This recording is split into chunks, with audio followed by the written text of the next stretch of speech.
Hello there, Apple Bites. This is your Apple Bite Written Writ Ralph here talking to you from our show here, Apple Bite, where we take a bite out of the apple and share it with you.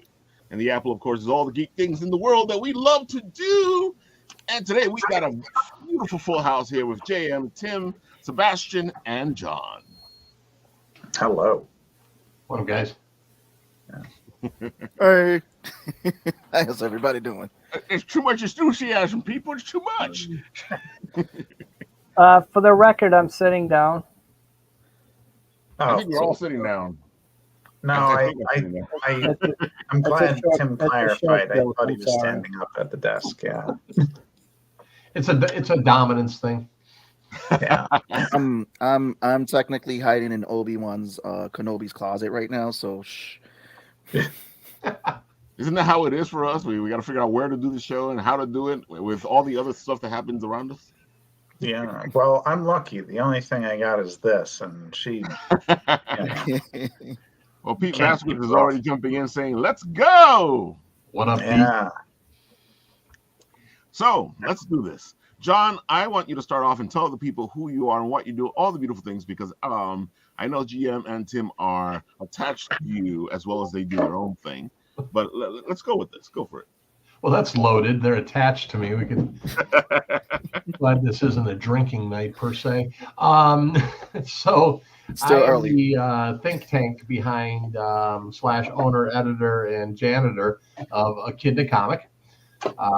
Echidna Comic is essentially a newspaper that is entirely comic strips, right? So it's kind of a throwback to what you used to find in the Sunday Funnies, with a twist. There's a lot more games and puzzles, and a lot of stuff done by current comic artists and creators and cartoonists,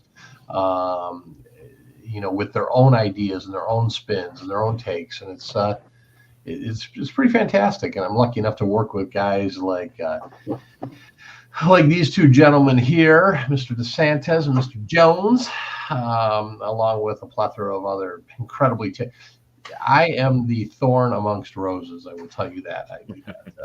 I do not claim to be the talent. I am a contractor amongst artists in the construction industry, if you will. I just put all the stuff together.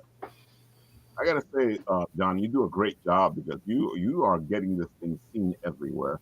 I like watching you on the social medias as you go from place to place, going, "Come on, check it out, check it out, check it out." Well, when you're 6'5" and you tell somebody to check it out, they better listen, But I try to do it as nicely as possible.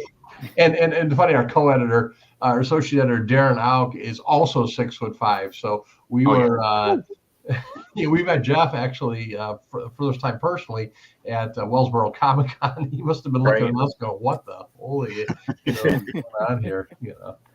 I saw him at Garden State Comic Fest. Mm-hmm. And he stood up. I was like, "Oh, I knew you were tall." But Yeah. Was that with or without the wolf hat on? I think he had the wolf hat on. Yeah. He's a blast. He's a bigger blast in person. Oh, great guy. Fantastic guy. Yep. Yeah.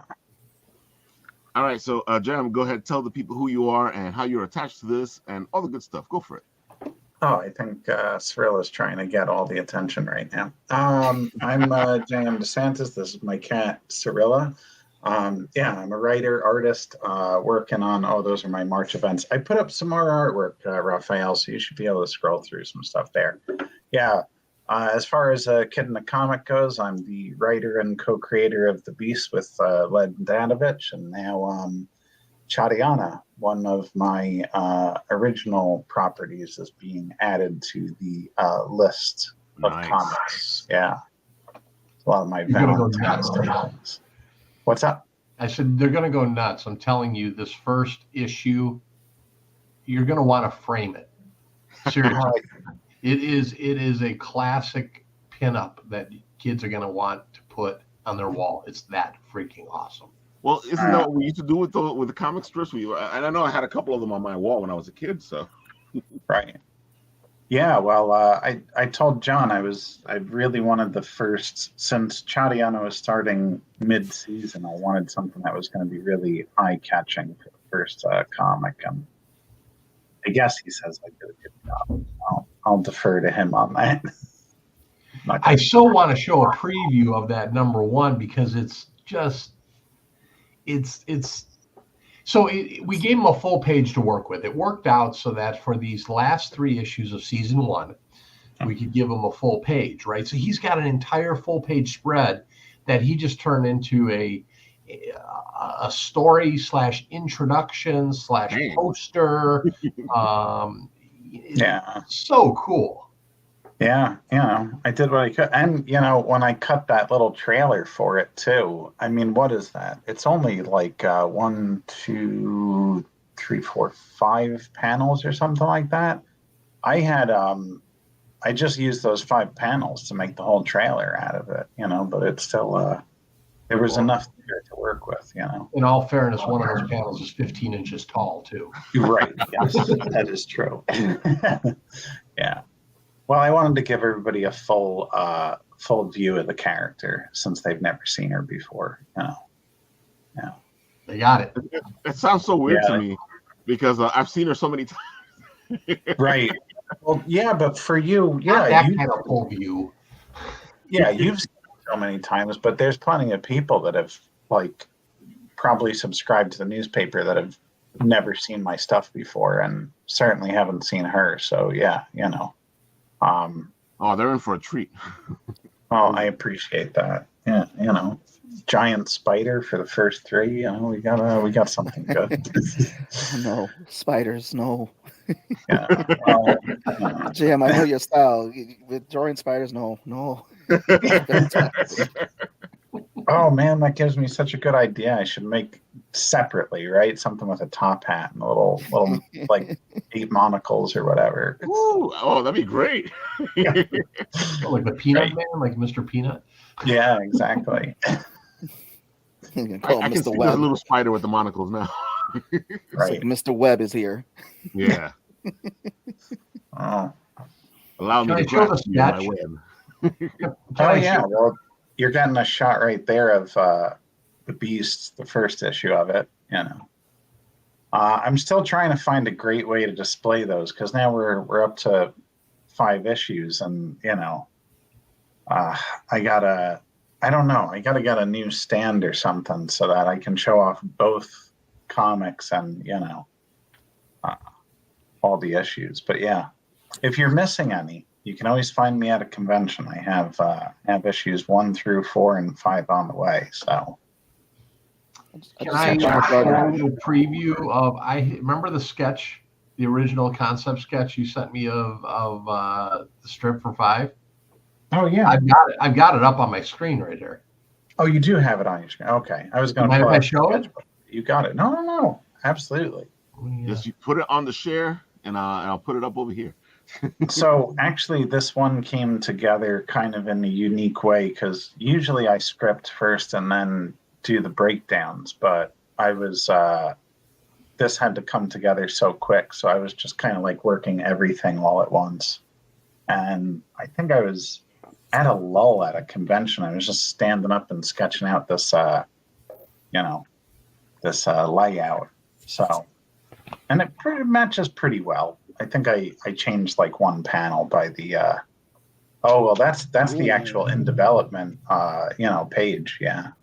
So that's unfinished, but you can see the pencils and some of the inks going on it. It's just beautiful. Give a little taste, you know what I mean? It's a tease. Yeah. Sorry, I sound like a New York drug dealer for 2 seconds there. My bad. No. Come on. We want some more. It's just a little taste. Yeah. Quite literally the drug bugs, right? Exactly. It's a little taste. Give me more JM. Yeah. Well, you're going to get plenty. 10 issues of Chadiana now, in the Kid in the Comic, plus whatever else I'm doing, besides. So the story in the Kid in the Comic is going to be different than what you've done already, or is it like something comparable or similar? So this is a funny thing about Chadiana. When I originally, had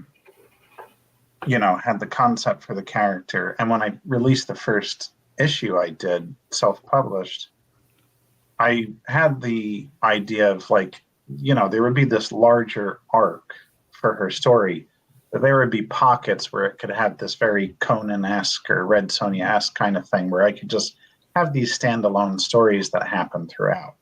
So, the Kid in the Comic stories, it's two connected stories. It's but like one long thread.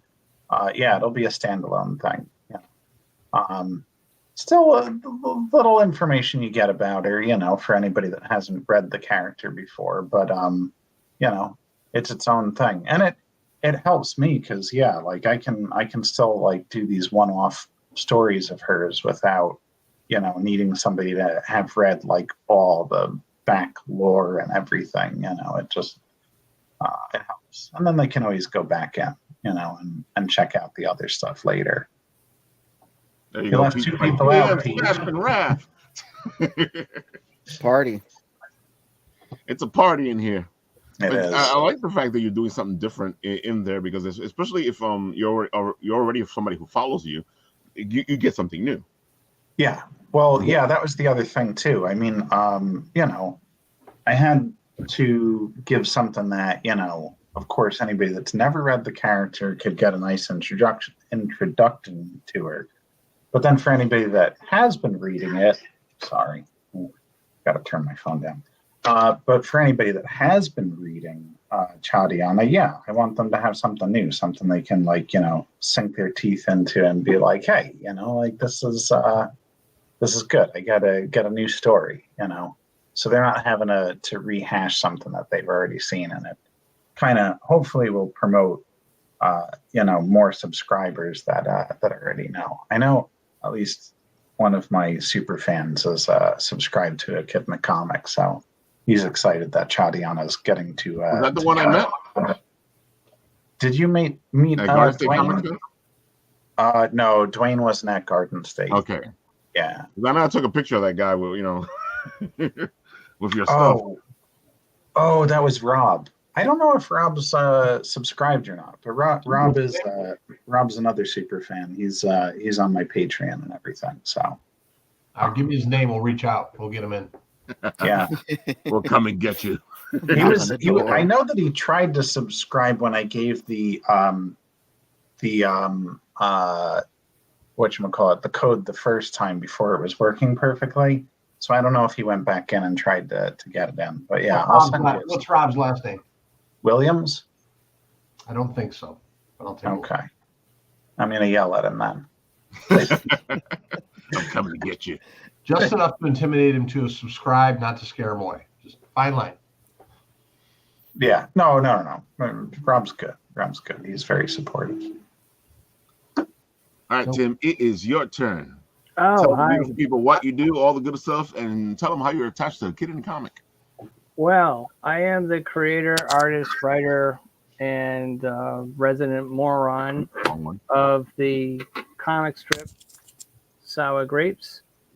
It's a self-syndicated comic strip. It's in about 42, 43 newspapers across the country right now.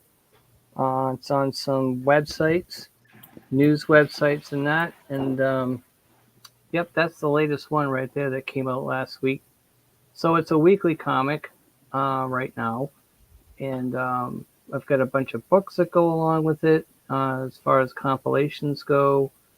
And John was nice enough to pick me up and put me in a Kid in the Comic, which I'm forever grateful. And love being in there. It looks great, John. It's nice and big. I hope people are enjoying it. I know that you initially were a big Ominous the Cloud fan. So, I want to know how you came up with that. That is, look, I love all the characters, but a pet cloud, that's just, and the name, the play off of it, that's great. That's just so good. Thanks. Well, Ominous, years ago, like a long time ago, like this is the 10th year for Sour Grapes. Wow. Being around, but I've kind of done like a soft relaunch within the past year and that. So the characters have grown and developed in that. My writing's kind of a little different, but not really. So bunch of minor subtle changes, but years and years ago, Aesop used to just have this cloud that followed him around because he was miserable, and I was kind of influenced by Eeyore, who sometimes you'd see with a cloud over him, raining on him, and that type of stuff. So That's good. And so, but I would just have him, this cloud in the background would just kind of follow him around, and I would kind of have that in some drawings I did with him and have it rain on him, again, being influenced by Eeyore. But as time went along, I had taken one of the characters out a few years ago that I just I didn't really wasn't feeling it for him much anymore, and I had to replace it. And so I just thought I'd think outside of the box, and I said, well, Aesop's a dog, but we refer to him as an individual. And I thought it might be fun to have Aesop have his own pet. So then I thought about that cloud, and I said, wouldn't it be fun if I just had a pet cloud? And then I came up with the name of Ominous. So the Ominous Clouds just kind of fits a rain cloud, and kind of goes along with the definition of ominous. So voila, now we have Ominous, the pet cloud, and he's got his own personality. He says 3 words all the time: rumble, rumble, rumble. Say that 5 times fast. That collar is awesome. Thinking that's a nice touch. Yeah. So thanks. I say, well, how am I going to make him look like a pet? So I'll put a collar on him. Sometimes he's got a leash. I kind of took the leash away, so it's like a free range cloud. But he's got his own little sneaky yet intelligent personality about him. So it's a very visual thing, but the way I write it with Aesop and Ominous is that Aesop's kind of translating for us. So it's kind of like Aesop's ask a question, like kind of repeating what he said to the audience, kind of way. This one not so much, but so it's I have to play along with some of the physical aspects of it and stuff. So he does pee on people quite a bit. He does. He's got a lot of water retention, so he has to let it out. Oh. Some of the best couples have always had that. I'll translate for him. Oh. Like Han Solo and Chewbacca. Yeah. Right. Yep. Yeah. Kind of like that same idea. Yeah, I never thought of that. Yeah, I didn't really either. That's interesting, but you're right. You just painted a bad picture in my head, Ralph. Thank you. Watching Han Solo going at Chewie. Stop raining on me. Oh man. Yeah, I know. After I said it, I was like, ooh.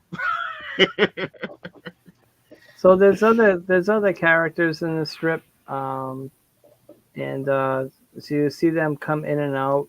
And the tagline is that Aesop's a miserable flying dog, and let's see. Oh yeah, that's Constance. That's the other character, Maddie. That's his little sister. So Aesop lives with his family. It's kind of like his adopted family.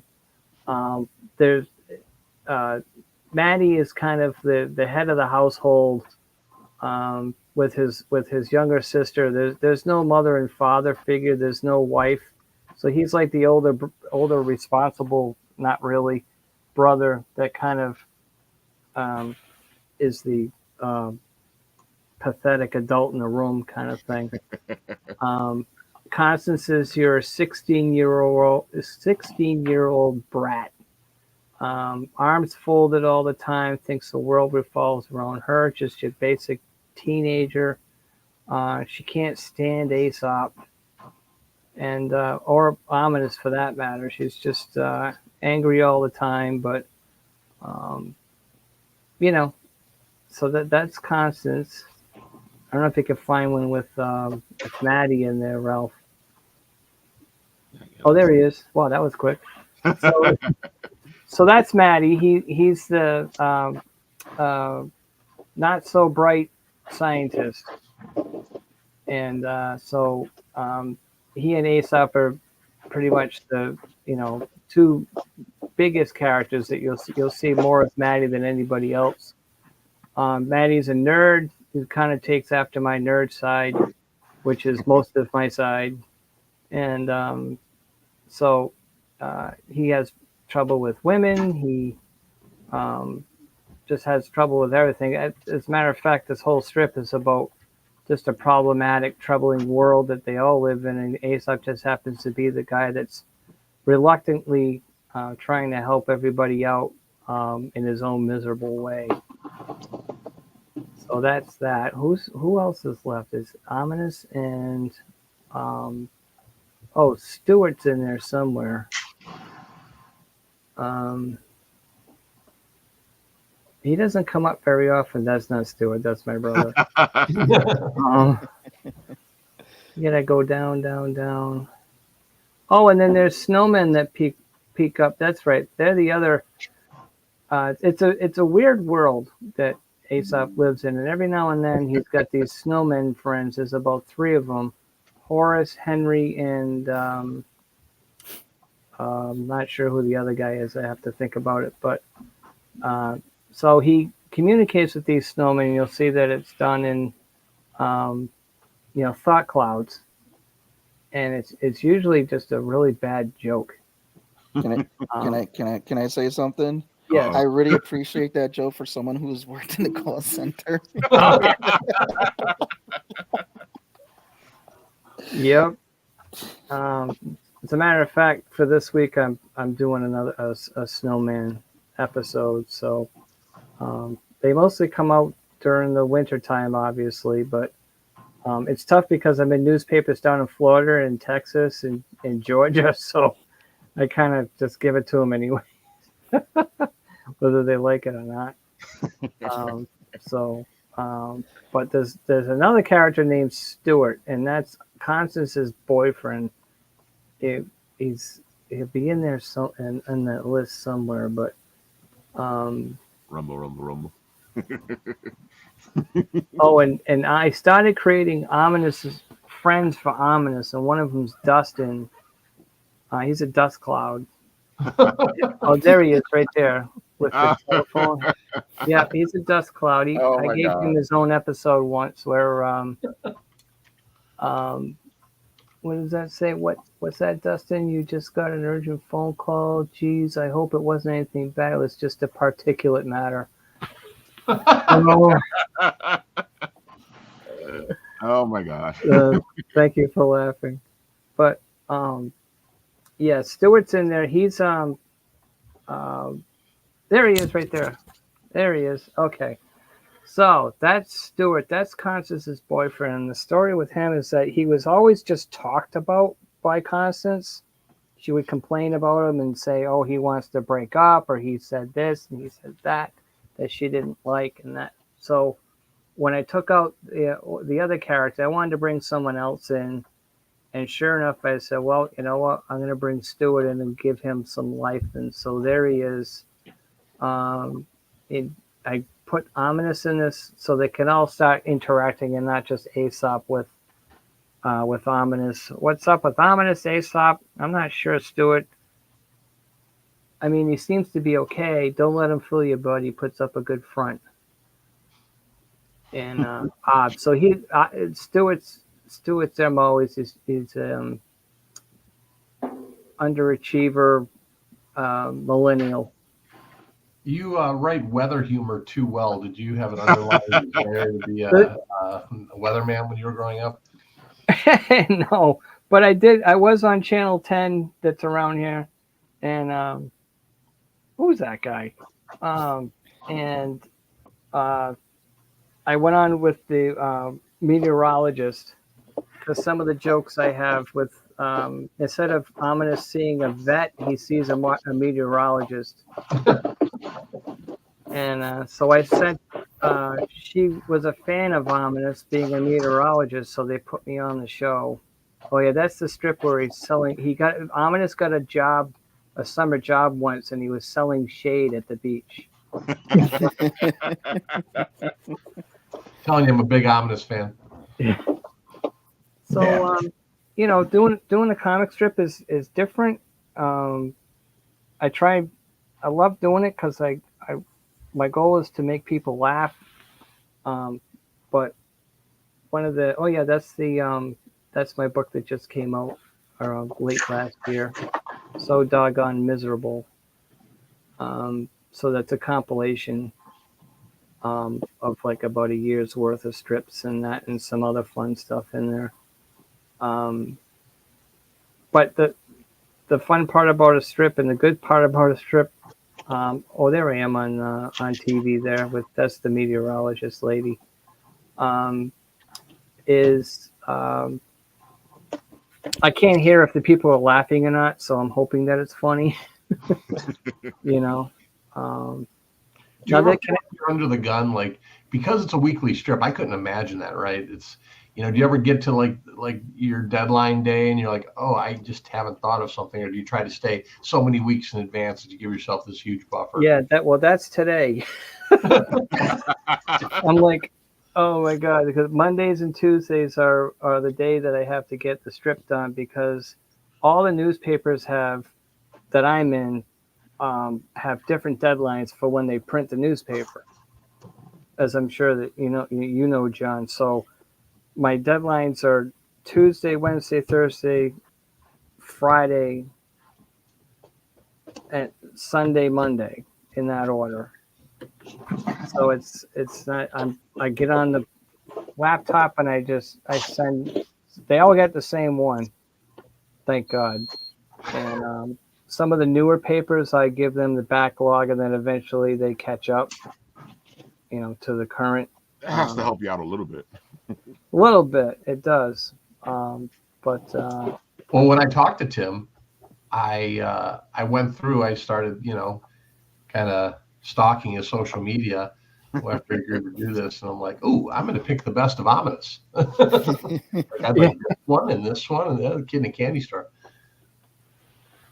Ominous is cute and funny. It's funny too, because Ominous has his own he became this like thing that people were really telling me that they love Ominous and stuff, and I'm like, a cloud, really? And and he doesn't say much, Neither does Woodstock. No, you got Gary the Snail. Ominous is like, exactly. It looks like it's right up there. Exactly. He fits right in. And what's funny is one of the major syndicates, this is going back a couple of years ago, sent me an email when I was pitching it to them, and this editor, who's not there anymore, thank God, wanted to know what Ominous's backstory was. What? Precipitation. Are you kidding me? And what do you mean a backstory? Like where did he start and where does he come from and why does he have I've never thought about it. What do I have to explain it for? I didn't get it. And I wanted to say to her, and because you mentioned Woodstock, that's when we thinking about it. It's like, did they ever explain Woodstock, like where he came from and stuff? And did they ever explain why all of a sudden Snoopy's flying around as the Red Baron on his doghouse? It was just attached to Linus's stories. Yeah, it just doesn't, it's the mystery. Yeah. I didn't respond to her about it. I was just like, thank you very much. And if you want, if your whole thing is about a comic strip having its own world, which Sour Grapes does, but for some reason these characters have to have this, extravagant, specific background and storyline and all this stuff. Like, it's a comic strip, nothing against stuff that has, intricate storytelling and stuff like that, which is important. in that, but for for a comic strip, it's a 1-2-3 punch for me. Gonna, as long as it makes sense and it works, and it's a good finished product every time, and it's hopefully funny, then I've done my job. I think in this world with all this continuity and people wanting things to work together, and I think it's refreshing to see something that's just something. I don't want to know the world. I just want a joke. Well, that was the whole beautiful appeal to comic strips. When you got them in the Sunday Funnies, there was no origin. It was just, okay, we got a new story with these characters all the time, and it was just that mystery of those characters, but it made those worlds fun. Yeah. Whereas, Yeah. you have your set stories where this has an origin and this, that. Like, everybody has their lane, pretty much. Right. So the strip is in Rhode Island, where I live. So Rhode Island, Mass, Georgia, Florida, Texas, New Mexico, Colorado, California, and Alaska. And I'm saying that because when you saw that picture of me on the TV show, she was asking me about the where the how many papers I'm in and where what states is it in and stuff like that. And I said, well, I just got into another one in Florida, and I just got into Alaska. And me being the stupid stand-up comedian that I'm not anymore, I said well, I didn't know that they could read in Alaska. Oh. And I went, oh my God. And it was a really short interview, and the joke was supposed to be I didn't realize polar bears could read. But that didn't come out. The other one came out. And the only people that I didn't get any flack about that, she laughed genuinely, and nobody said anything about it. I got about 100 and hundreds of likes on the video and stuff like that. The only people that noticed it, of course, was my family. Believe it or not, that probably be the one thing that'll make you go viral, and everybody's like, "Oh, I like this guy." Yeah, and get your big fan base in Alaska. So why can't this go viral? But so anyways, so that was a experience and a half. But I'm glad people like it, and I just keep on adding newspapers and stuff. So I must be doing something right. And Tim, I'm hoping that you would like to be with us for year 2. Absolutely, I was hoping you'd say that. I love it. I love it. Virtual handshake, done deal. Yep. Yeah. I just can I ask you if you're getting any reactions to the strip from when the people read the paper? The thing with I interact a little bit with the subscribers, and when I get to shows, I get some really cool reactions about a lot of different things. But I think, especially you guys who are out at cons and Ralph and you guys, you're in the mix with all the people who are seeing it and doing it. I get more from the artists telling me, different things about what they like. I have gotten, so the people I'm closer to that, that in the industry that have subscribed, they'll give me some really good, honest feedback from everything, a print quality and an adjustment to, I really love how that line hit, or good cliffhanger on this. Or so that's kind of good. So I do get some. Our audience, what people seem to like the most about it is it's action adventure, great story, in depth, then funny. Then hey, I'm doing a puzzle, I'm doing a game.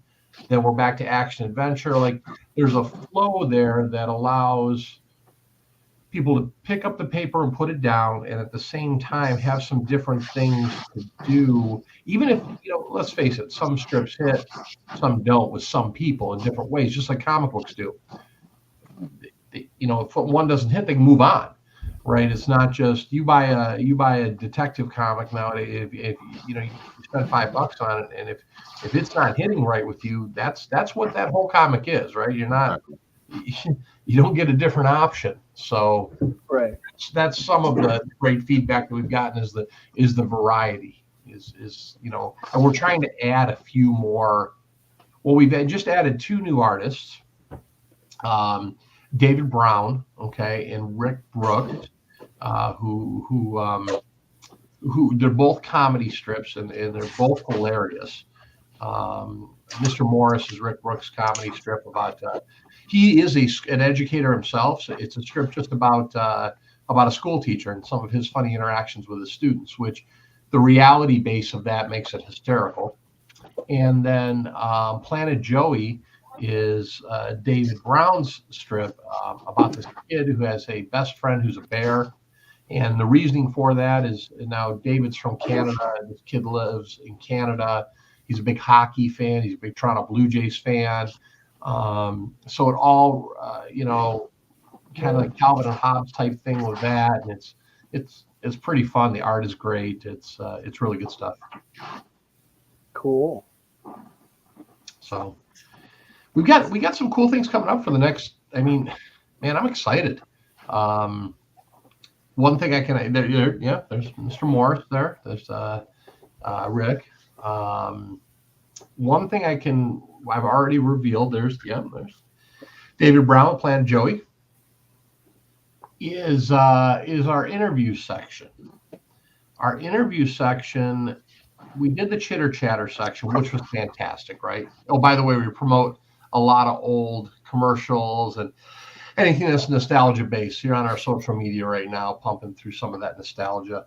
I think it's brilliant. Yeah, it's awesome. Yeah. It gives feel for your style, because going back with having everything in that newspaper format and then bringing back these old ads, it's gonna make me become a subscriber. I just love all that stuff. Yo, I got some back issues. First time I saw this thing, I was like, whoa. I'm like this. So shut up and take my money. Here you go. I love the Play-Doh commercial there. Oh man, the Fun Factory. Are you kidding? And they say you can't smell a picture, but everybody right now can imagine smelling Play-Doh right now. Smelled it the minute that commercial played. Yep. Our Joe Waz just recently signed on. He'll be with us all next year. I don't know if you know Joe, but he's an award-winning animator and cartoonist. He is responsible for doing the Starkist Tuna shark. Oh, nice. He does maze tunes. So he does hand-drawn mazes. If you got our issue 4, which was our holiday, I saw the maze. That full-size maze was hand-drawn by Mr. Waz. So it's pretty cool. But again, back to what we revealed for this upcoming year, that Chitter Chatter page was really nice. It was getting some questions out to our artists and that, but we found that it was kind of a lot of the same questions, right?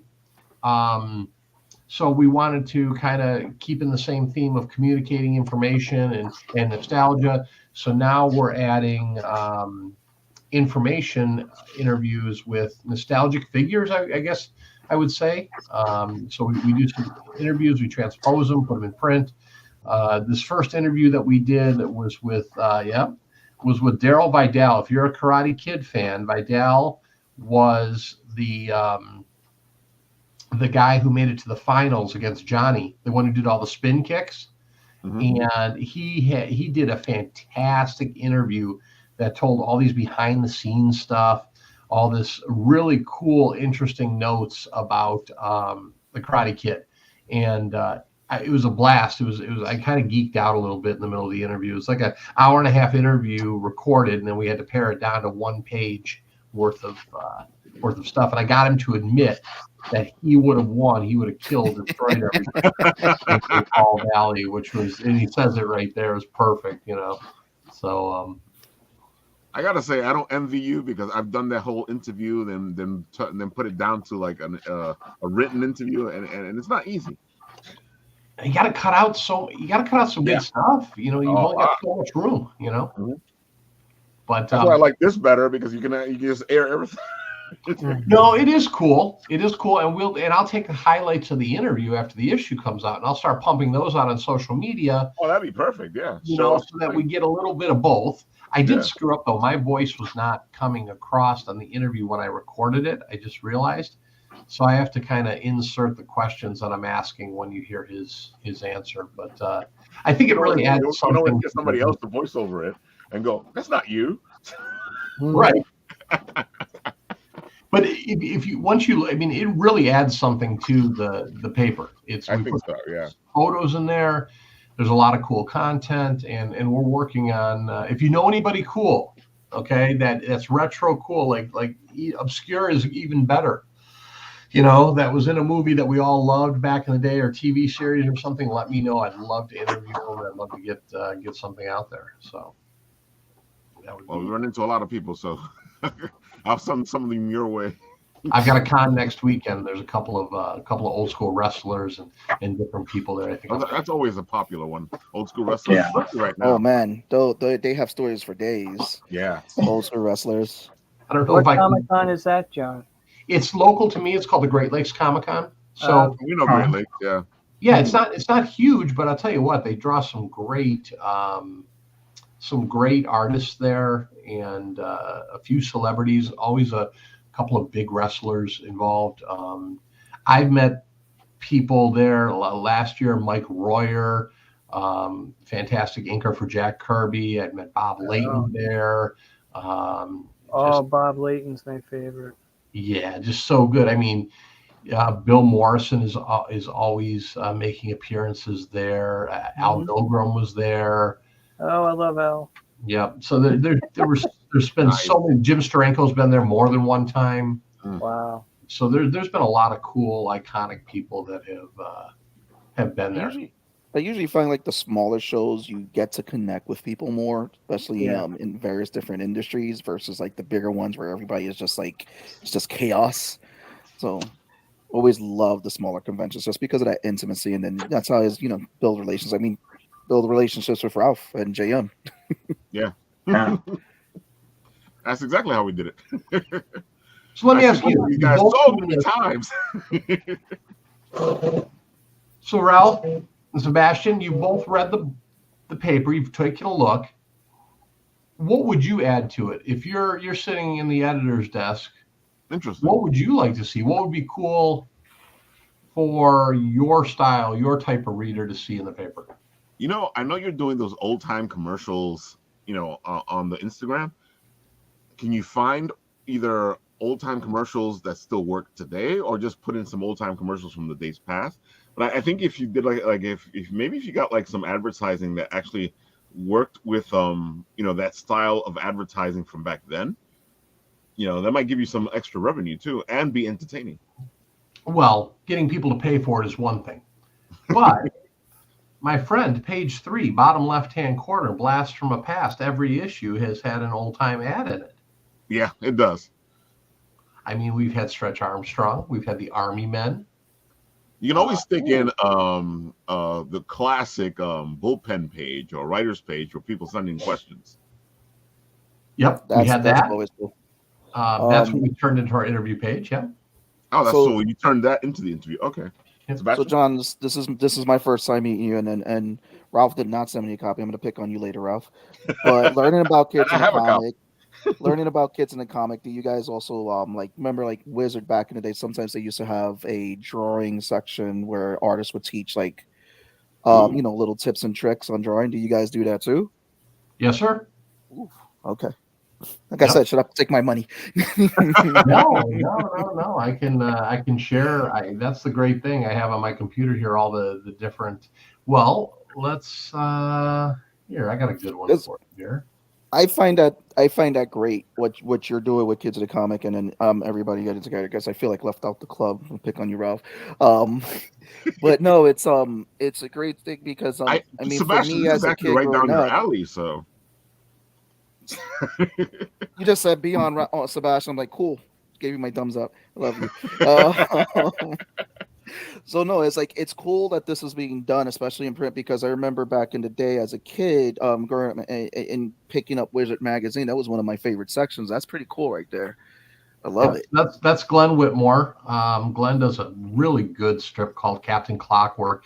It's his own IP about a hero detective that travels through time, trying to foil things, and this is how he explains drawing it, and did a nice job in the setup, and and all the way through inking. So he did a great job, and we've had several of these demonstrations, if you will, and how that works. And just so you know what I don't want to give out too much, but Blast from the Past here. I'm going to present that screen. Can you go back to my screen here real quick? Sure. There you go. So these are some of the ones. I remember the sea monkey's head. Yeah. I remember that. Oh, that's not. There's no Karate Kid casting card that was sent out back in the day telling about the individual characters. You gotta get someone to do a spoof Hostess ad, like they used to do with the Marvel and superhero comics. Guys, I got you covered. Hold on. Don't go anywhere. I mean, come on. I need better because I'm one step ahead of you. Okay. You gotta get Chadiana or what is it? Eating How a about Hostess that one cake. there? How about Mary Monster doing monster cakes, the rolled up cake, the Hulk one? I love it. It's like Hulk killed people for Hostess cakes. At least you took the blood out of it. He did. The Roller Bistro hipsters. Oh man. I love it. The real fruit filling and monster cakes. Those used to always be the fantastic. fun. Yeah. So This is so much fun. and here, I believe here is the original. Yep. There it goes. Oh, So that's the original right there. that's Without awesome. the blood too. I thought it was genius. I thought it was genius. So, Oh, you're on the money, bro. You're thinking ahead of the game. On top of it. Yeah, you are on top of it. I feel like you got all the aspects of what we as kids loved because this is what we loved. It even has a Saturday morning feel to it, and it does have a Sunday funny paper feel to it, which is a great combination. So do you want to hear some of the aspirations? Now, we shoot for pie in the sky, right? If we get half of these things done the way we want to get them done, we'll be happy. Right. But, so here's our pie in the sky. And we'll have it on our website, a little 8-bit video game, okay, that has Henshu, our host, that you can take around and you can mess around with on our website, and have some fun with that.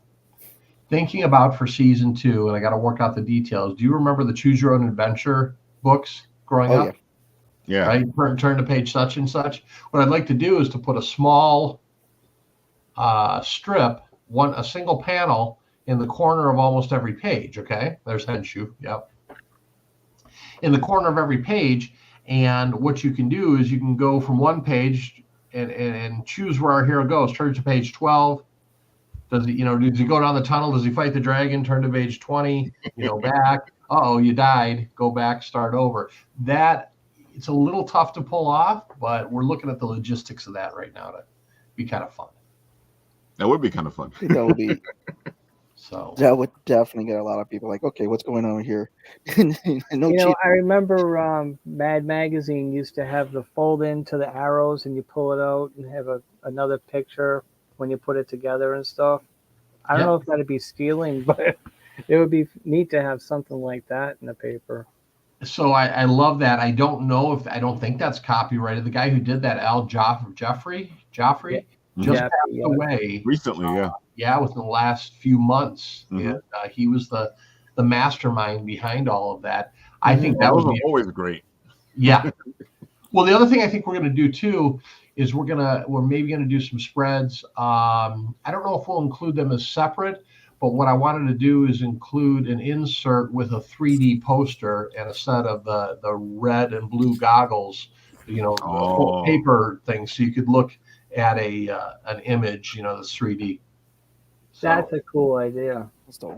I thought about doing a strip that way, but my only problem with that is I can't really put a pair of 3D glasses in for a subscriber. I could send one out at the beginning of their subscription. Hey, hold on to these. You're going to need them, right? For a couple of scripts. Hope that they hold on to them. Right. But for, say, retail, right? You put them in a comic shop or something else. It's like, okay, what happens? Do I have to provide one per every paper? That gets a little costly.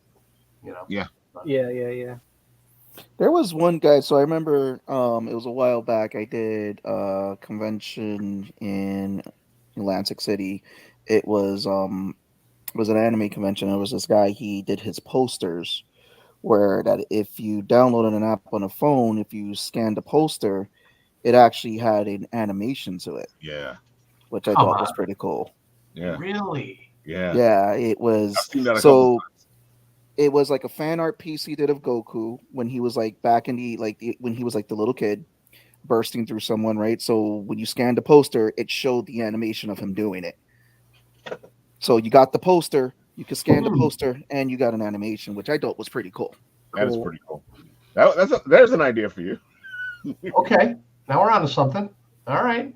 Because I can see kids going, "Woo! Look at this!" Yeah, I mean everybody's playing with their phones now, so. And you've been looking at an electronic aspect of this too, right, John? Yeah, so we just launched on Global Comics, digital aspect of Echidna Comic. Okay. We've also we're in the process of getting approved through Kindle, which also has controlling interest in comicsology, which is a little trickier because if this were just my book, or just say a book with one artist or a cover artist, you have 5 people working on it, no problem. We've got upwards of 40 some people working on it. Wow. So getting all the usage rights of all of that nailed down for Kindle has been that's a lot of work. We're working on it, put it that way. That's a lot of work.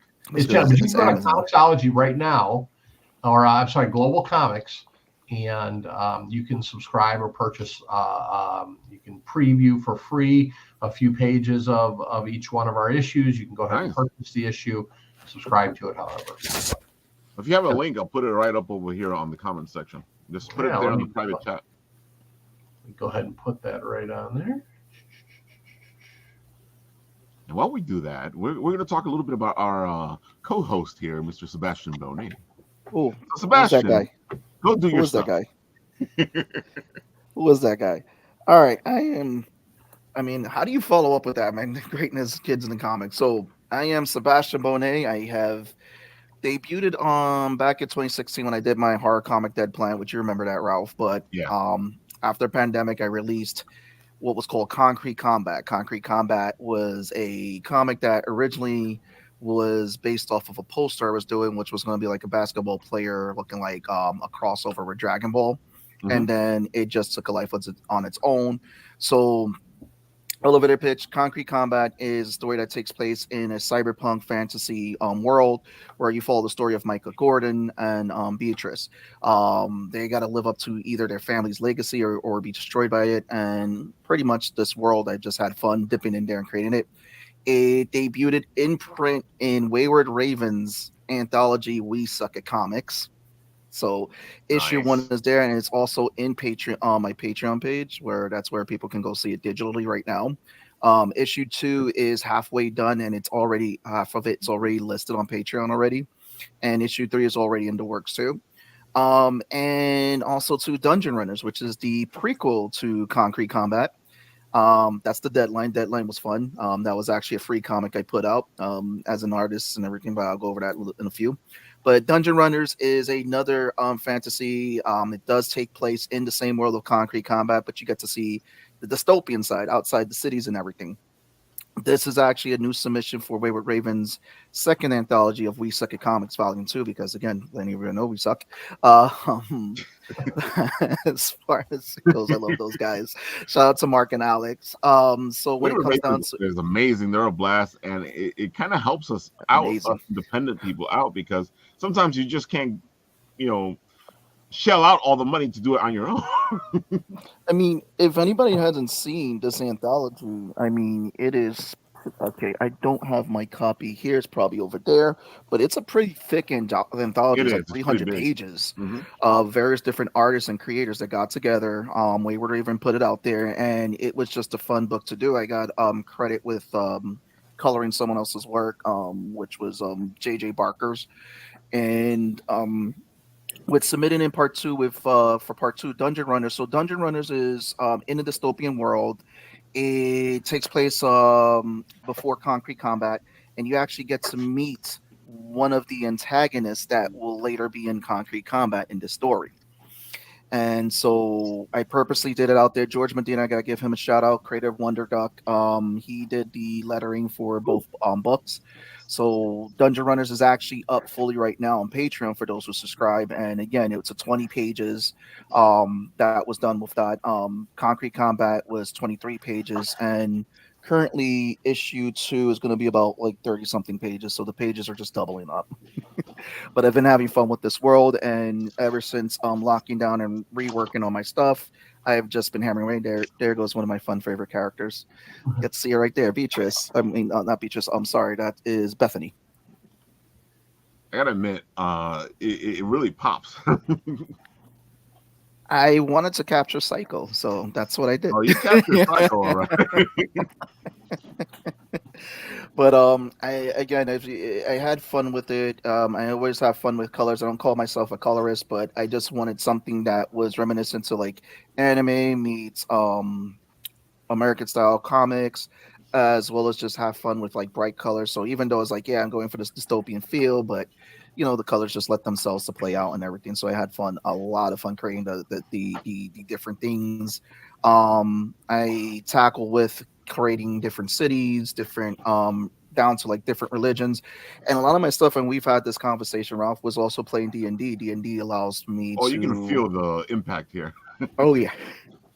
That was just a little fun joke I inserted in there. That was the treasure. They open it up, as you can see, it's pictures of me. And so a little bit of a meta joke. Oh man. And again, playing Dungeons and Dragons, it allowed me to actually learn more about getting inside a character's headspace. Mm-hmm. So sometimes with the roll of a dice roll, what would this character think at this time? What will be going on with their personality and everything? And it just allowed me to flesh them each out a little bit more than what I originally did for the characters. On my Patreon, I released the first pilot for Concrete Combat, which was the original version I was going to release before, but then I pulled back because it wasn't there. And it was very heavily influenced by Hunter x Hunter, the anime style for that one. Right. Mm-hmm. And I'm glad I didn't go that route. And I'm glad I took it back. And after like sitting down, playing a couple of games of Dungeons and Dragons, shout out to the Medusa's Cascade, which is the podcast I'm a part of. With it's been going on since 20th of February, and they're still going to releasing episodes every Saturday of this game. Even before we all got sick. Yes, we all used to meet in person before the world locked down. So.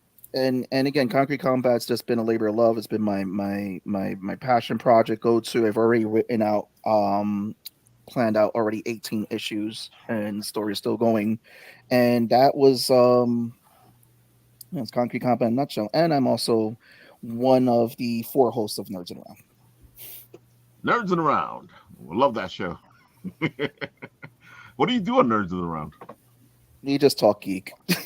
Just geek talk every Tuesday night, 9 p.m. Eastern Standard Time, 6 p.m. Pacific Standard Time. I mean, last week I was out sick. They got to talk about Echo. So they were talking to Echo. George was actually taking my place on the show that day. So George Medina filled in for me.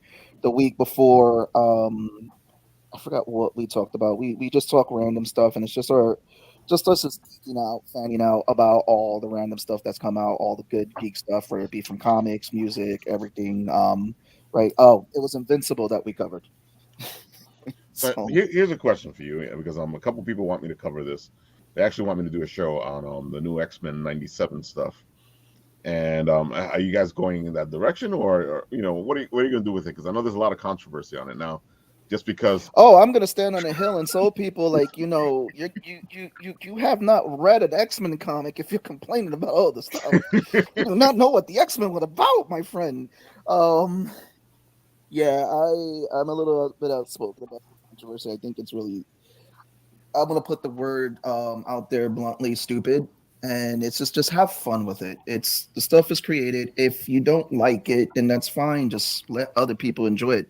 Stop pooping on other people's parade. I mean, there's stuff that comes out I don't like, but I'm not gonna be like, poop on people. And guess what? I still review and watch the stuff I don't like. Yeah. Because I go, So if you're going to have an opinion on it, you should have at least watched it or read it. Otherwise, I'm like, my opinion does not matter, and that goes for me too. If I haven't read it or watched it, I remain mum. And the reason why I haven't read or watched something is because I know I'm not going to like it, but someone else may like it. A lot of people liked Morbius, so I watched Morbius, and I'm like, I got my official license where I can poop on it. Yes, once you've seen it, you can say whatever you want about it. Yeah, that was a conversation I had with someone. They were pooping on a movie, and I was just like, "Have you seen it?" They were like, "No." I'm like, "Why am I talking to you?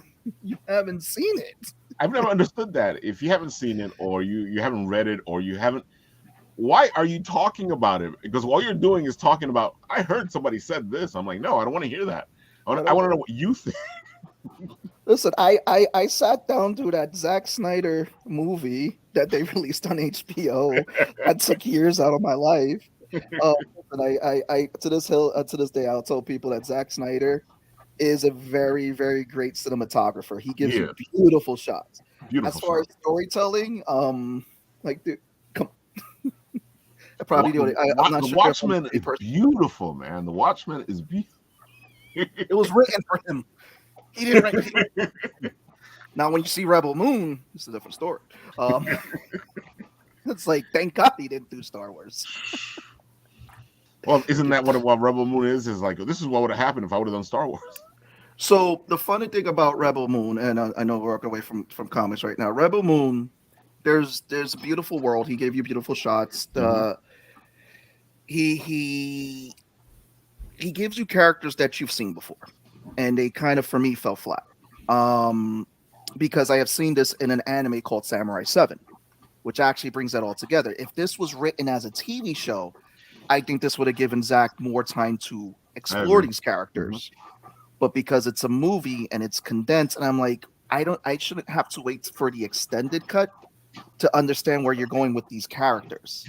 To say like, yeah, the extended cut's gonna have more. I'm like, no, you dropped the ball with the first cut. The extended cut is supposed to give me more candy. Not like, okay, we're gonna give you an empty bag of candy and then come get the extended cut and we'll fill your bag of candy. That's not how it should be. That's life today, though. Here's the empty bag of candy. If you want some more, you're gonna have to come get it. But no, I saw the potential of Rebel Moon, and then when I sat down I thought about it, analyzed it, and it wasn't well written. It's too short. The movie depends on beautiful shots too much, and we don't need a slow-mo shot of a grain of rice falling. Like, he overused the slow-mo shot. That was just my opinion on it. But I will digress before Zack Snyder finds me in my bunker, looks for me, and starts to beat me with a baseball bat. Just make sure you live stream it. Oh, that's gonna be excellent content. I would definitely live streaming. He'll see me with my phone like this. Paid, I'm getting paid. Yeah, I gotta admit, John, as a good segue here, what you're doing is the opposite of what I just said. You're actually giving people the candy and the bag and going, come get some more. I'm trying, man. The hardest thing in this industry is there's a lot of great things out there. Well, there's a lot of bad things. There's a lot of things out there, right? So just kind of standing in the corner going, hey, look at me, trying to we're doing well. I think if somehow we had that viral moment, which we will, or more people inherent, because the demographic for us isn't as much comic geek as you would think. Like, we've got our followers of Tim and Jeff and Scott Hanna and Bill Morrison. They're all there, right? Yeah. But we also have a large contingent of people who don't read comics, who are older people who are nostalgic to the Sunday Funnies, right? Exactly. So if we're being completely honest, there are more people out there in the world, probably, than there are comic nerds, which I love. But you see, but it can equally appeal to both sides, which is kind of the cool thing. So we just got to let, the 60-year-old grandpa or the retired guy who's like, man, I used to love the Sunday funnies. Yeah. You know what I mean? How does that end up sitting next to his easy chair as grandkids come over? He's like, hey, come out on my lap. Check this out. You know what I mean? That's the sweet spot that I'd like to hit. That's a great spot to be, because even I'm a big comic guy. When I look at your newspaper, I'm not thinking comic books. I'm thinking Sunday funnies. I'm thinking, that kind of nostalgic feeling of those things. And Yeah. I like the fact that you have these comic guys in there. It's a bonus, which is exactly what you're saying. But at the same time, I'm like, I'm having the nostalgic feeling of, dude, they don't do this anymore. Even the Sunday news funnies now is not what it used to be. It's like, I think now it's like 2 or 3 pages and you're done. Before you had like a nice big thick bunch of comics. Right. And in the puzzles, I think too that I always want to include some of that fun stuff. We do match games and things like that. But I mean, look at the diversity of people we have between Jeff and Jeff's got the Beast shirt on there with the, working with Len Danovich on a fantastic strip there. And then we've got Tim, just I will figure out how to get an ominous T-shirt or something. Like I'm gonna dress up as ominous, like cloud on my head, and it's gonna have little dangly raindrops coming around it, I think. But and then just people, Riley Brown and Scott Hanna, and just some cool. So yeah, that's the latest mock-up of the Beast. I mean, look at that art. It's freaking just. Just really good stuff. You don't see that in Sunday funnies, No. So that's really the benefit of getting with great cartoonists like these guys and great comic artists, and and I gotta talk up Jeff a little bit here, because he co-wrote and worked with Len on the Beast, and phenomenal. And then you see this guy's art in and of itself coming out with Chadiana, and you're like, holy shit, why does the world, everybody know what's going on? He's a beast. Right. That's really kind of you. Well, it's true. I mean, it's not, this isn't a surprise to the people who like you and know you. And exactly. And Tim, for God's sake, 42 years. That is true. I mean, Yeah, it's good. It's a good thing I have fans, because if I didn't, I would just hide in the closet somewhere. You sound like all the rest of us geeks. Anonymous. That's funny. But we've just recently submitted some large packages to major distribution companies. That's a bit of a process, but possibly looking to get in, kind of like we were talking about where we want to be. Maybe that point of sale thing. Every time you go through a checkout at a grocery store, you see People magazine, or you see some smut magazine or something, right? For the adult, the mom, or whatever. It's fair. I got nothing against it, right? Everybody's got their vibe. But what if the kid that's in the, cart or being toted along, or the dad that went and grabbed a pint of ice cream sees a kid in a comic in that point of sale checkout line? He's like, oh, I got to grab a copy of that. You know what I mean? So that's what we're trying to hit up right now, and seeing if we can get in, the HEBs and the Krogers and the Piggly Wigglies and the Myers and the Targets of the world. I think that's fantastic, because honestly, that's really how a lot of people growing up, when kid grew up in the Bronx, a lot of us got into comics, was that you're in that checkout section, and then you see something that is like this picture of this character just grabs your eye, and it's like, Mom, buy me that. Right. And you have your mom going like, no. It's like, Mom, please, and you pull your mom and everything, and then she finally buys it for you, and then it's like it just opens up this whole new world. That's the plan. So we always feel we want to present you a feeling. That feeling should be laying on your belly with your hands up in the air, reading this massive spread of comics with a bowl of your favorite cereal on Saturday morning with a cartoon on the TV. There's your vibe. I gotta say, what's contagious, and I've met a couple of the guys who work on a kid in the comic, like Scott, and it's the energy that they're like, they actually like this thing they're doing, and they're having fun with it.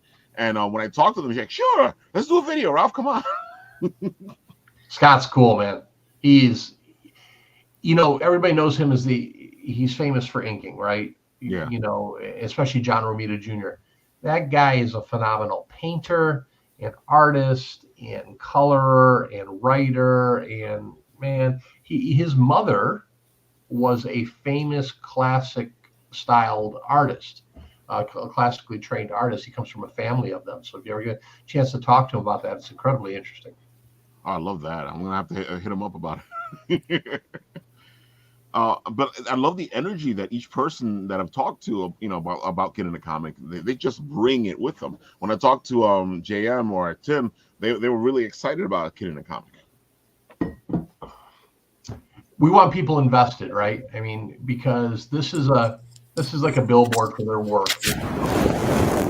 Say, hey, here you go.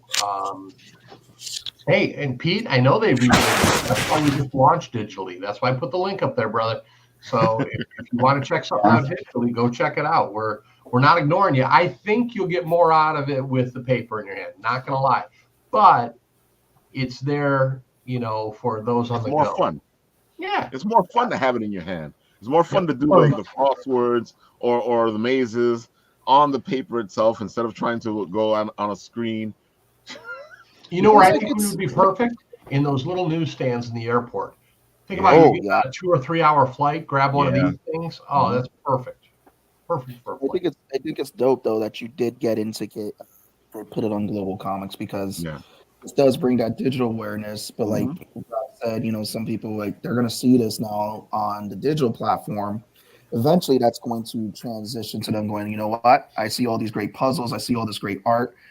I want to get a physical copy of this. So it's great using that as a way of advertising to a wider audience who may not have access to the physical copy or know that there's a physical copy out there. Yep. I think they should put them in the air. Hand them out as you're getting on the airplane. You got to get a deal, man. Keep a couple of copies in the bathroom. Will you take care of JFK for me? And I'll handle Detroit Metro. If you take care of JFK, I'm sure. Absolutely. I'm sure it won't be too much. I do feel like, one of the worst things that comics ever did, and I know the comics wouldn't say this to you, Marvel and DC would not say this to you, because they're constantly trying to get away from the comic stores, from all this stuff. I feel like the newsstand comics was, that's how I got the majority of my books. Before I found a comic store, the majority of my books came from newsstand comic books. And I feel like the industry kind of shot itself in the foot by going completely away from newsstands. And that could be a whole distributor thing too, when you really think about once the spinner racks went away, right? Once the spinner racks went out of, and the funny thing is, kind of transitioning to distribution, like you were talking about, we are working and approaching. Now, this is a very tough market to get into, but the number one distribution in this newspapers is in Japan, 7-Eleven. They still use 7-Eleven. You used to be able to buy newspapers in 7-Eleven. They have a huge following of American culture in Japan, right?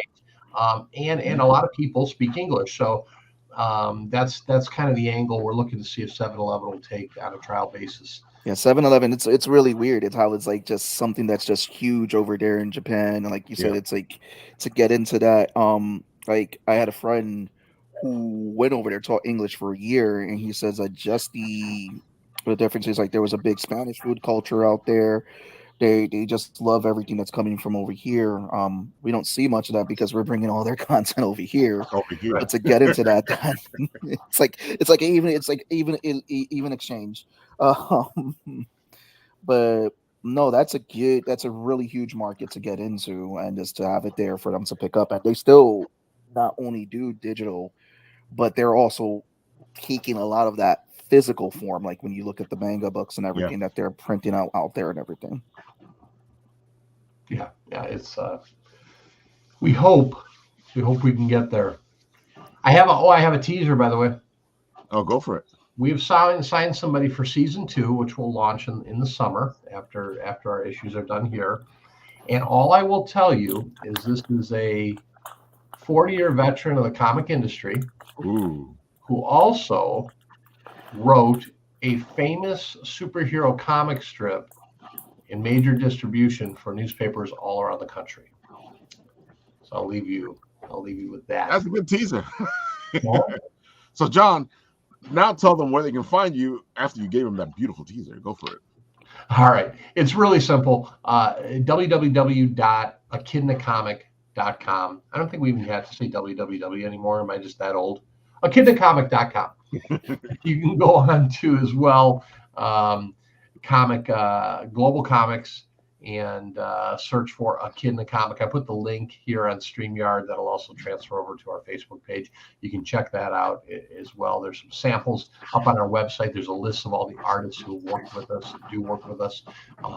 There's also a fantastic merchandise page there. So if you want to get some of the stuff from your favorite artists for the Beast, if you want to get, what can't you get up there, right? So if you're interested in getting, whether it's t-shirt, sweatshirt, let's go here on merchandise.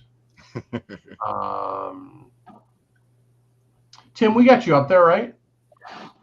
What do you mean? Do we have merchandise up there for you? Yes, right there. Did I give you something? Yeah, scroll all the way down. Yeah, sour grapes. I didn't know that. Where is it? You got t-shirts up front. Scroll down a little bit more. It's go to page 2. Oh, of course, I'm on page 2.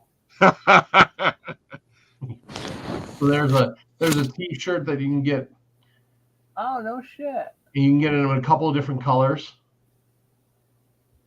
Oh, Okay, and then there's also a sweatshirt you can get. One. How do I get one? Well, so this is called a third-party drop shipper. So what it is we upload the designs and everything for them, and then you order from them. They directly print and ship to you. I don't ever touch any product. You know what I mean? Wait a minute. I want to take a picture of that. Hold on. It's on our website, buddy, where it says merchandise. There's a link on there. I know, but I'm too lazy. Hold on. Can you move that gray square that's over her chest? All right, great. No, scroll down one. Go back and scroll down one. He's gonna love this. What? Right there. No. Oh my God, there's socks. There's socks. Wait, is that what that is? Those are a pair of socks, baby. Sour grape socks. Oh, wait, hold on. That's perfect. You've got to be kidding me. You know what you should have is the sour grape cape. I think that'd be great, especially for kids. The little sour grape cape. I'll have to check the catalog of products. I don't know if a cape is listed there. Maybe I can monogram a throw blanket and call it a cape. I was thinking, That'd be the old classic ones. How about an ominous loofah sponge?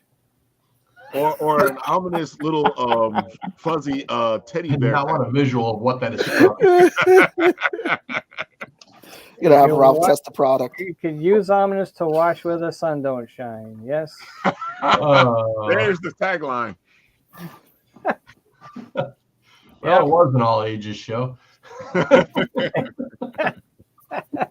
It's after 9 o'clock. The kids are in bed. Oh yeah, Right. we're in a good time now. So JM, tell the people all the good stuff. I'll put your stuff up over here on the side. Oh yeah, sorry, I had a lag for a second. Okay, yeah. So, oh man, it kind of looks weird when I'm wearing the same shirt. It's like I don't have any other clothes. This is whole wardrobe in the closet. My God, man, do some laundry. Somehow I want to do a voiceover right now. Go ahead. But you want me to do it? Like the chickens of the what you call theater. Oh right, yeah. Yeah, so I mean, well, yeah, you can find 2 of my comics through A Kid in a Comic, right? So you can go there. jmdesantis.com has all my my blog, my news, links to my books, my comics, everything. So if you want more Chadiana, you can go there. My latest novel, The Kirkland Horror, also is listed there. And yeah, publisher at Darkfire Press as well. So that will also get you.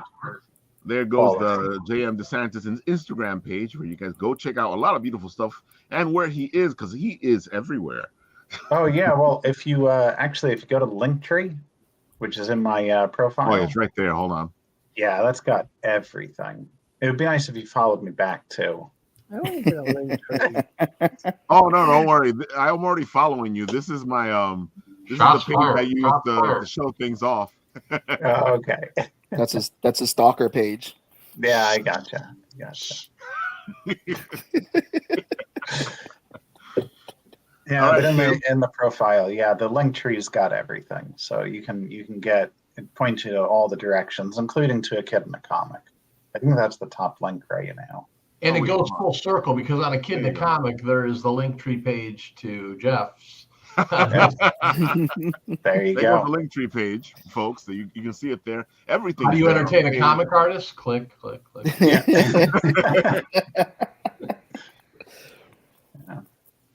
I like these link trees. Make life so much easier. Yeah, you know, it's really good for somebody like me that can't focus on just one thing. So yeah, and works out. You know, it helps. All right, Tim, your turn. Go for it. So what's the question? Where You're can telling people people find who you are, where you are, all the good stuff, Oh, where they can find so you.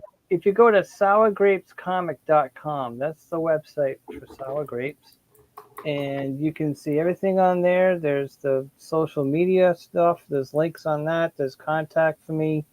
There's always the latest strip, and then there's the gallery, so you can read all your favorites there. There's a page that has a list of all the newspapers, so maybe you live in the area of one of the newspapers there. Yep, there it is there. There's a press media page where you can see some of the other interviews I've done and videos and that. TV shows that I make a fool out of myself on. I have a shop where you can buy my books. So all kinds of stuff in there that you can get. Yep, there's a couple of coloring books that I've done. So those books go all the way back to 2014, which is amazing. Of course, my guy hasn't put my latest book on there yet, but we're working on that. So that's where you can find me. If you happen to be on Instagram, I'm Sour Grapes 2017. You can go there and see me there. I'm going to be at my Comic-Con schedule is starting to load up, starting in April. And one of the ones I'm going to be at, I don't know where if anybody lives in the Chicago area, if you're going to go to C2E2, I'm going to be at C2E2 for the first time. I'm going to be with the National Cartoonist Society. I'll be at their booth, which I'm a member of. Nice. And I'm just finding out there's some heavy hitters that are in the NCS. Tom Richmond, who is the guy that drew all the Mad Magazine covers, the caricature artist, he's going to be there. I just found out that Ed Steckley's going to be there. He worked for Mad Magazine, and that. So they're all starting to pop up there. So I'm really excited to be there. So that's one of them, and I'm going to be putting up my schedule on the website as well. So hopefully I'll be able to see you guys soon. Sounds good. I know we'll run into each other. Yeah, this con circuit is just so many cons. There's some. Well, I just got confirmed for if you come back to Rhode Island, Ralph, I'm going to be at Anime Con in Rhode Island. I think I might be there. I think Frank, who was the guy who was able to take me with him. I think he's still going to anime, the Rhode Island anime one. Yes, I just got confirmed for that. JM and I are going to be at Contropolis, Yes. New Jersey, the same company, Alternate Reality. We're going to be there. And then the following week, we're in Plastic City. We're in Plastic City. I've got a room reservation for JM at my house. Yeah. You can sleep with my That's the way to dog. do it, folks. Yeah. You help each other out. And we're going to Plastic City Comic Con in July. So it's going to be a lot of fun. So. Or too much of each other. I don't know. I shower. So. As long as we can get clam cakes, we're good. Yes, I introduced Jeff to clam cakes when he was in Rhode Island. He had didn't you have a coffee milk? Yeah, because another friend of mine who actually lives in Massachusetts, but he like bikes down to he's a lunatic. I don't know. He bikes down to Rhode Island and he gets a coffee milk at the what is it? It's like Sacred Cow Creamery or something like that. Yeah. Oh, I don't know. Yeah. So yeah, I got caught same weekend. It was Rhode Island Comic Con. I got coffee milk and clam cakes, and now I'm a Rhode Island resident. Those sound delicious. Yeah. Clam cakes. Gotta have a clam cake. Yeah. Gotta have them. So Sebastian, your turn. Go for it. Me? Me? Well, you can find me. I have the best Instagram. It's called Sebastian Bones Art. It's supposed to be Sebastian Bonet art, but it's brought to my attention Sebastian Bones Art. So yes, you can find my tart on Instagram. Ooh, I had that once. I love it. I take There's medicine for that. Listen, I'm in for a good joke and a laugh. But the easiest way you can find me is SebastianBonet.com. That's where you'll find a lot of my links, a lot of my stuff that I work on from the podcast, various different art stuff. I got to update the website soon, but I did put up some samples up there, as well as the Concrete Combat, the first few pages for issue 1. So that is the site where you can find a lot of my links to all of my various sites and all of my various videos of stuff that I've appeared on. You can see right there, Ralph interviewing me, or harassing me. It's one of those. It was harassing. I mean, I'm interviewing. Yeah. Yeah, I gotta blink 3 times. So I gotta do update the site, because good news is that yes, I will be returning doing my first con since 2018. I will actually be dipping my toe in the water with CradleCon in May. Oh, Cradle! I love Cradle. Great show. Wait, Sebastian, has it been that long? Really? Yeah. Since you've been at a show? It's been that. I mean, I went to New York City Comic Con last year, but it's been that long since I've really been at a show, like tabling, vending. Wow, time flies by, man. Yeah. Like, yeah. To me, I just saw him the other day ago. I've been in the dungeon. I may have New York City Comic Con news. I mean, so far right now, everything's at 90%, but before any announcements come out, but New York Comic Con might be a positive this year. So you may see me there. But yeah, awesome. That's just me. And you catch me every Tuesday nights at 9 p.m. Eastern Standard Time, 6 p.m. Pacific Standard Time on the Nerds Around, where we talk geek. There you go, folks. Tomorrow, go check them out. It's a fun show. It's always a blast. I'm always getting yelled at. I do something wrong. I mispronounce some name. There's a list. I'm winning at the game. I think I have like over 90 names I've already messed up. Ask me to say a Game of Thrones character. It's like it's a bad drinking game. Like, how many Game of Thrones characters can he say wrong? Don't do it. Your liver's gonna die. It's okay, Bone Tart. You're good. I take it. That's funny. I gotta say though, I'm right with you though, because I've never seen Game of Thrones. It's just medieval porn. That's all it is. You say that like it's a problem. Oh my god. Yep. All right, folks. I think I got one thing to show, because I don't think I put up anything else because my computer was acting up. Let's see. Don't lie. You were not prepared. No, I haven't changed my computer yet. I'm supposed to. That I should. I probably should have done already. The guys were able to get me a beautiful computer now that I can actually work with, but I haven't been able to put it up yet. Oh. Because my daughter putting her 2 cents in. Write Wars, folks. You guys like to write? Here's a beautiful game where it gets your juices flowing. You got a group of people who are working on certain topics, and they all put their sentence, and then they vote to see which sentence gets to the top of the story. It's all beautiful and rocking. And these guys, their Kickstarter is kicking off tomorrow. Cool. So go check them out. I'm already a VIP with them. As soon as the game comes out, I am going to be one of the people there checking it out, because I want to see what this is. And I'm always looking for ways to continue the juices flowing when it comes to writing. And this looks exciting. Sounds juicy. It does. Yeah. So these guys are kicking off tomorrow. Go check them out. If, like we like to say, especially when you see Kickstarters, Go sign up to get notified. If you're trying to help out these things, here's a free way that you can do it. You sign up to get notified. It helps out the algorithm, and you guys can help the project get into a better place when it starts. Sometimes you can even make it start as a project we love.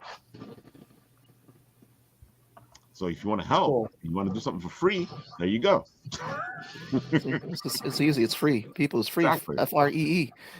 That's why I like to repeat it, like free. You're like, I want to support, but I don't know. No, it's free. Go support. Just share my stuff, please. Everything else I will cover on Wednesday, folks. I think we're at the 30 mark. We should have finished ages ago. So I am gonna put up the beautiful ending like this.